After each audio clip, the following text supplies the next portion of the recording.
ನಮಸ್ಕಾರ. ನಾವೆಲ್ಲರೂ ಹೇಳ್ತೀವಿ behind every successful man there is a women. ಆದರೆ ನಾನು ಡಾಕ್ಟ್ರಾಗಿ ಒಂದು ಪ್ರಶ್ನೆ ಕೇಳ್ತೀನಿ, behind every healthy family who is taking care of women? ನಮಸ್ಕಾರ. ಇಂದು ಇಂಟರ್ನ್ಯಾಷನಲ್ ವುಮೆನ್ಸ್ ಡೇ. ಈ ದಿನ ಕೇವಲ ಸೆಲೆಬ್ರೇಷನ್ ಡೇ ಅಲ್ಲ, ಇದು ರೆಕಗ್ನಿಷನ್ ಡೇ. ಮಹಿಳೆಯರು ಜೀವನದಲ್ಲಿ ಹಲವು ಪಾತ್ರಗಳು ನಿರ್ವಹಿಸ್ತಾರೆ. ಮಗಳು, ತಾಯಿ, ಹೆಂಡತಿ, ವೃತ್ತಿಪರ, ಕುಟುಂಬದ ಬ್ಯಾಕ್ ಬೋನು. ಆದರೆ ಒಂದು ವಿಚಿತ್ರದ ಸಂಗತಿ ಅಂದರೆ ಅವರು ಎಲ್ಲರ ಆರೋಗ್ಯದ ಬಗ್ಗೆ ಕಾಳಜಿ ತಗೊಳ್ತಾರೆ, ಆದರೆ ತಮ್ಮ ಆರೋಗ್ಯವನ್ನು ಮಾತ್ರ ಕೊನೆಯಲ್ಲಿಟ್ಕೊಳ್ತಾರೆ. ಒಬ್ಬ ತಾಯಿ ಮಗುವಿಗೆ ಊಟ ಮಾಡಿಸ್ತಾಳೆ, ಒಬ್ಬ ಹೆಂಡತಿ ಕುಟುಂಬವನ್ನು ನೋಡ್ಕೊಳ್ತಾಳೆ, ಒಬ್ಬ ಮಹಿಳೆ ತನ್ನ ಕೆಲಸ ಹಾಗೂ ಮನೆ ಎರಡನ್ನೂ ಸಮತೋಲನದಲ್ಲಿ ನಡೆಸ್ತಾಳೆ. ಆದರೆ ನಾನು ಕ್ಲಿನಿಕಲ್ಲಿ ನೋಡೋದು ಬೇರೆಯೇ. ಬರೀ fatigue, hormone imbalance, weight gain, thyroid issues, PCOS, diabetes, joint pain, ಈ ಎಲ್ಲ ಸಮಸ್ಯೆಗಳು ನಿಧಾನವಾಗಿ ಬರ್ತವೆ. ಯಾಕಂದರೆ ವರ್ಷಗಳ ಕಾಲ ಸೆಲ್ಫ್ ಕೇರ್ ಪೋಸ್ಟ್ಪೋನ್ ಆಗ್ತಾ ಬರುತ್ತೆ.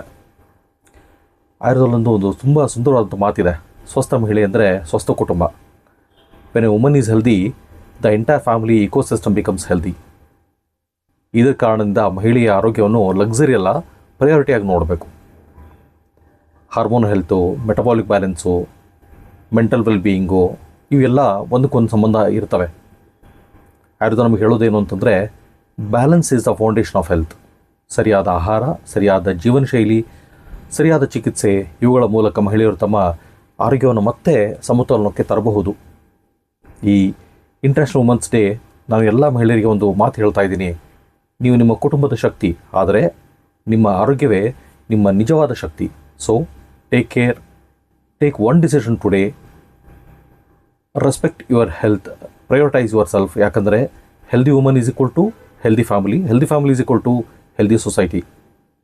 ಮತ್ತು ಇನ್ನೊಂದು ಚಿಕ್ಕ ಮಾತು ಎಲ್ಲ ಮಹಿಳೆಯರಿಗೆ, ನಿಮ್ಮ ಕುಟುಂಬದವ್ರು ನಿಮಗೆ ತೋರಿಸುವಂತಹ ಕಾಳಜಿ ಮತ್ತು ಪ್ರೀತಿಯನ್ನು ಗೌರವಿಸಿ. ಆ ಕಾಳಜಿಯನ್ನು ಪರಸ್ಪರವಾಗಿ ಗೌರವಿಸಿದಾಗಲೇ ಒಂದು ಮನೆ ನಿಜವಾದ ಮನೆ ಆಗುತ್ತದೆ.